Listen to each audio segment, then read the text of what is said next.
பொது அவசரகால நிலையை பிரகடனப்படுத்தி ஜனாதிபதியினால் விசேட வர்த்தமானி வெளியீடு. மாகாண சபை தேர்தலை இந்த ஆண்டு நடத்துவது சாத்தியமற்றது. நலிந்த ஜெயதிச தகவல். வடக்கு கிழக்கு மாகாணங்களில் மழையுடனான வானிலை நிலவும். இந்திய வரவு செலவு திட்டத்தில் இலங்கைக்கு நிதி ஒதுக்கீடு. பாடசாலை அபிவிருத்தி உத்தியோகத்தர்களின் போராட்டம் ஒரு வாரம் கடந்தும் தொடர்கிறது. சிவில் பாதுகாப்பு திணைக்களம் கலைக்கப்பட மாட்டாது. பொது பாதுகாப்பு அமைச்சர் தகவல்.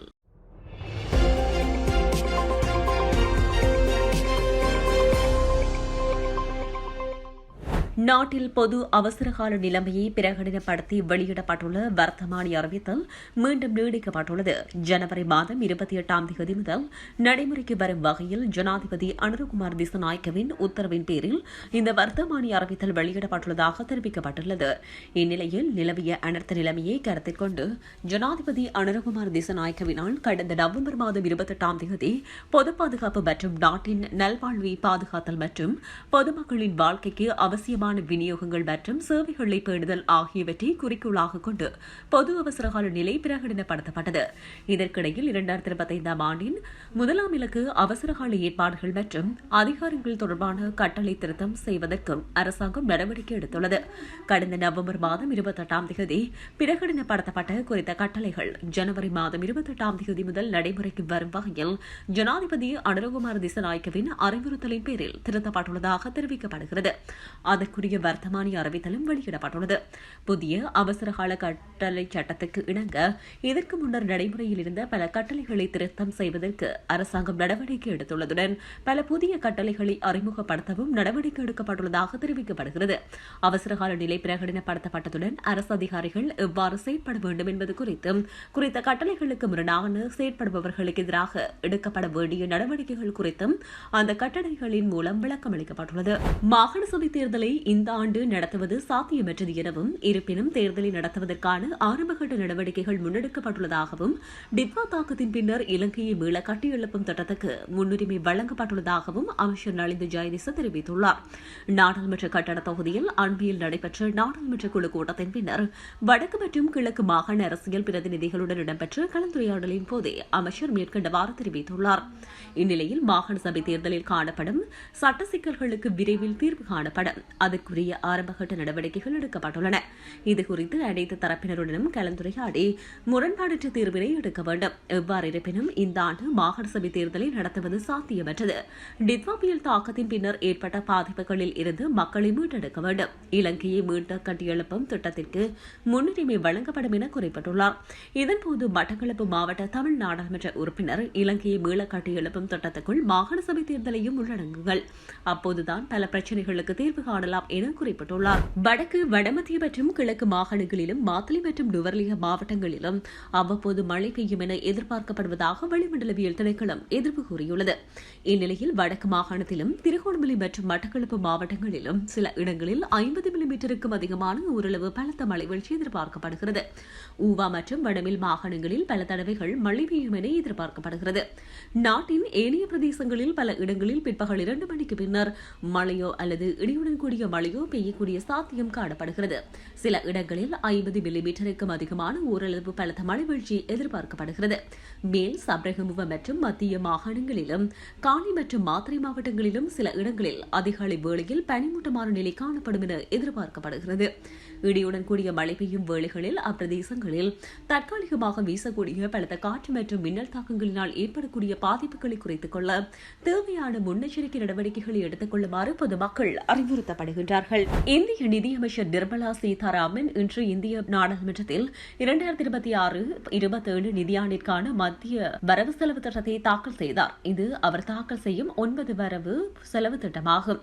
வளர்ச்சியடைந்த பாரதம் என்ற இலக்கை மையமாக கொண்டு தாக்கல் செய்யப்பட்ட இந்த வரவு செலவு திட்டத்தில் உட்கட்டமைப்பு, விவசாயம், தொழில்நுட்பம் மற்றும் அண்டை நாடுகளுடனான உறவுகளுக்கு முக்கியத்துவம் அளிக்கப்பட்டுள்ளது. அதன்படி இந்தியாவின் அண்டை நாடுகளுக்கு முன்னுரிமை கொள்கையின் அடிப்படையில் இலங்கைக்கு வழங்கப்படும் நிதியுதவியில் இம்முறை அதிகரிப்பு செய்யப்பட்டுள்ளது. இலங்கைக்கு நிதியுதவியாக 400 கோடி ரூபாயை இந்தியா ஒதுக்கியுள்ளது. இது கடந்த நிதியாண்டில் ஒதுக்கப்பட்ட 300 கோடி ரூபாயை விட அதிகமாகும். இந்த நிதியானது இலங்கையில் முன்னெடுக்கப்படும் வளர்ச்சி திட்டங்கள் மனிதாபிமான உதவிகள் மற்றும் பரஸ்பர ஒத்துழைப்பு திட்டங்களுக்கு பயன்படுத்தப்படும் என எதிர்பார்க்கப்படுகிறது. ஜனாதிபதி செயலகத்திற்கு முன்னால் பாடசாலை அபிவிருத்தி உத்தியோகத்தர்கள் சங்கத்தினரால் ஆரம்பிக்கப்பட்ட உண்ணாவிரத போராட்டத்தில் எதிர்க்கட்சித் தலைவர் சஜித் பிரேமதாஸ் இன்று 2வது நாளாகவும் கலந்து கொண்டார். 7 வருடங்களாக பாடசாலைகளில் கற்பித்தல் நடவடிக்கைகளை மேற்கொள்ளும் தங்களை உடனடியாக ஆசிரியர் சேவையில் உள்வாங்குமாறு கூறி இலங்கை பாடசாலை அபிவிருத்தி உத்தியோகத்தர்கள் சங்கம் ஜனாதிபதி செயலகத்திற்கு முன்னால் ஆரம்பித்துள்ள இந்த உண்ணாவிரத போராட்டம் இன்றுடன் 7 நாட்களை பூர்த்தி செய்கிறது. இந்த நிலையில் உண்ணாவிரதம் இடம்பெறும் இடத்திற்கு சென்ற எதிர்க்கட்சித் தலைவர் குறித்த போராட்ட குழுவினரின் சுக துக்கங்களை விசாரித்ததுடன் பின்னர் ஊடகங்களுக்கு கருத்து தெரிவித்துள்ளார். எனதும் ஐக்கிய மக்கள் சக்தியினதும் ஐக்கிய மக்கள் கூட்டணியினதும் அதேபோன்று கட்சி பேதமின்றி அனைவரினதும் உச்சகட்ட ஆதரவை இந்த அபிவிருத்தி உத்தியோகத்தர்களுக்கு வழங்குவதற்காகவே நான் இன்று இங்கு வந்தேன். 5 முதல் 10 வருடங்கள் பிள்ளைகளுக்கு கற்பித்த அபிவிருத்தி உத்தியோகத்தர்களுக்கு ஆசிரியர் சேவையில் இணைய உரிமை இல்லையா? ஏன் அவர்களுக்கு ஆசிரியர் சேவையில் இணைய தடை விதிக்கப்பட்டுள்ளது? மிகவும் தெளிவான தீர்வொன்று உள்ளது. அரசாங்கத்துக்கும் இந்த தீர்வு தெரியும். ஆனால் தற்போதைய அரசாங்கம் உறுதியளித்ததை நிறைவேற்றாமல் இந்த பிரச்சனையில் இருந்து தப்பிக்க பார்க்கிறது. ஏன் இவர்கள் சாகும் வரையிலான உண்ணாவிரதத்தை மேற்கொள்கின்றார்கள்? அரசாங்கம் பொய் சொன்னதால் தானே இந்த ஆசிரியர்களுக்கு நீதி கிடைக்கும் வரை நாம் எப்போதும் இவர்களுடன் இருப்போம் என தெரிவித்துள்ளார். இலங்கை சிவில் பாதுகாப்பு திணைக்களத்தைச் சேர்ந்த 15,000 பணியாளர்களை வனவிலங்கு பாதுகாப்பு மற்றும் காவல்துறை திணைக்களங்களுக்கு மாற்ற அரசாங்கம் தீர்மானித்துள்ளது. எனினும் இந்த திணைக்களம் கலைக்கப்பட மாட்டாது என பொது பாதுகாப்பு மற்றும் நாடாளுமன்ற விவகார அமைச்சர் ஆனந்த் விஜயபால தெளிவுபடுத்தியுள்ளார். இந்நிலையில் திணைக்களத்தின் மொத்தமுள்ள 32,000 பணியாளர்களில் சுமார் பாதி பேர் தற்போது புதிய கடமைகளுக்காக மாற்றப்படுகின்றனர். 5,000 அதிகாரிகள் என உத்தியோகத்தர்களாக மாற்றப்பட்டுள்ளனர். இது நாட்டில் அதிகரித்து வரும் மனித ஜானி மோதல்களை கட்டுப்படுத்தவும் இயற்கை வளங்களை பாதுகாக்கவும் உதவும். 10,000 அதிகாரிகள் காவல்துறை திணைக்களத்தில் பாதுகாப்பு மற்றும் காவல் பணிகளுக்காக இணைக்கப்பட உள்ளனர். தற்போது காவல்துறையில் நிலவும் 30,000 பணியாளர் வெற்றிடங்களை நிரப்ப இது உதவும். யுத்த காலத்தில் கிராமங்களின் பாதுகாப்பிற்காக உருவாக்கப்பட்ட இந்த திணைக்களத்தின் தற்போதைய தேவைகளை கருத்தில் கொண்டு இந்த மறுசீரமைப்பு செய்யப்படுவதாக அமைச்சர் குறிப்பிட்டுள்ளார். சிவில் பாதுகாப்பு திணைக்களம் கலைக்கப்படவில்லை. மாறாக அதன் வளங்கள் திறம்பட மீள் விநியோகம் செய்யப்படுகின்றன. வரி செலுத்துவோர் மீது மேலதிக சுமையை ஏற்றாமல் இருக்கும் வளங்களை கொண்டே ஏனைய திணைக்களங்களின் பணியாளர் தட்டுப்பாட்டை நிவர்த்தி செய்கின்றோம் என அமைச்சர் ஆனந்த் விஜயபால தெரிவித்தார். இந்த இடமாற்றங்கள் காரணமாக எந்தவொரு அதிகாரியின் வேலை பாதுகாப்பும் பாதிக்கப்படாது என உறுதியளிக்கப்பட்டுள்ளது.